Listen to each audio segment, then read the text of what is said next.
നമസ്കാരം. Raf talk ഫുട്ബോളിലേക്ക് അവർക്കും സ്വാഗതം. ഓസ്മാൻ ഡെമ്പലെ ഗോൾ അടിക്കുക എന്നുള്ളൊരു സ്ഥിരം പരിപാടിയാക്കി മാറ്റിയിരിക്കുകയാണ് ഇപ്പോൾ.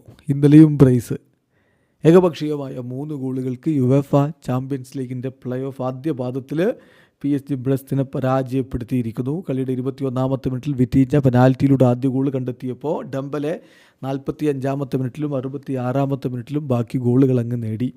യുവേഫ ചാമ്പ്യൻസ് ലീഗിൽ തീർച്ചയായിട്ടും പ്ലേ ഓഫിൽ വലിയ ഒരു അഡ്വാൻറ്റേജാണ് ഇതോടുകൂടി ഇപ്പോൾ ലഭിച്ചിരിക്കുന്നത് PSG-ക്ക്.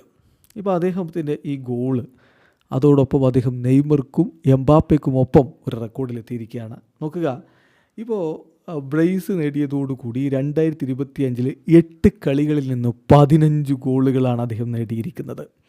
എന്ന് പറയുമ്പോൾ 2024 അദ്ദേഹം ക്ലബിനും രാജ്യത്തിനുമായി ആകെ നേടിയിരുന്നത് 14 ഗോളുകളാണ്. അതിനെ മറികടന്നിരിക്കുന്നു 2025 ഫെബ്രുവരി പകുതിയാകുമ്പോഴേക്കും. ഒരു കലണ്ടർ ഇയറിൽ അദ്ദേഹം ഏറ്റവും അധികം ഗോളുകൾ നേടിയതിൻ്റെ കണക്കെടുത്ത് നോക്കുമ്പോൾ ആ കണക്കുകളെയൊക്കെ അദ്ദേഹം ഓൾറെഡി ഈക്വലൈസ് ചെയ്യുന്ന രൂപത്തിലുള്ള പെർഫോമൻസിലേക്ക് ഇപ്പോൾ പോയിരിക്കുന്നു എന്നുകൂടി ഓപ്റ്റ റിപ്പോർട്ട് ചെയ്തു.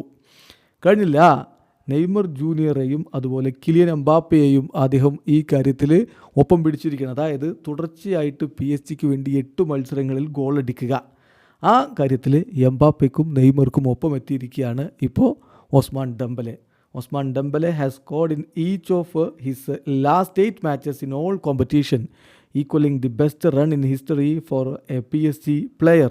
Also നെയ്മർ 2 തവണ, എംബാപ്പെ 1 തവണ, അതുപോലെ വിയാൻസി 1 തവണ. ഇതാണ് കണക്ക്. സോ നെയ്മർ 2 തവണ നേടിയ നേട്ടം, എംബാപ്പെ 1 തവണ നേടിയ നേട്ടം, അതിപ്പോൾ ഓസ്മാൻ ഡെമ്പലെയും സ്വന്തമാക്കുന്നു. തുടർച്ചയായ 8 മത്സരങ്ങളിൽ PSG-ക്കായിട്ട് അദ്ദേഹം ഗോൾ അടിച്ചിരിക്കുകയാണ്. അതായത് 2025 ഡെമ്പലെയോളം ഗോൾ അടിച്ച മറ്റൊരു താരം യൂറോപ്പിലെ ടോപ്പ് 5 ലീഗുകളിൽ ഇല്ല എന്നതാണ് യാഥാർത്ഥ്യം. വീഡിയോ അവസാനിക്കുന്ന ഫുട്ബോൾ ലോകത്തെ കൂടുതൽ വിശേഷങ്ങളുമായി റാഫ് ടോക്സ് എത്താം.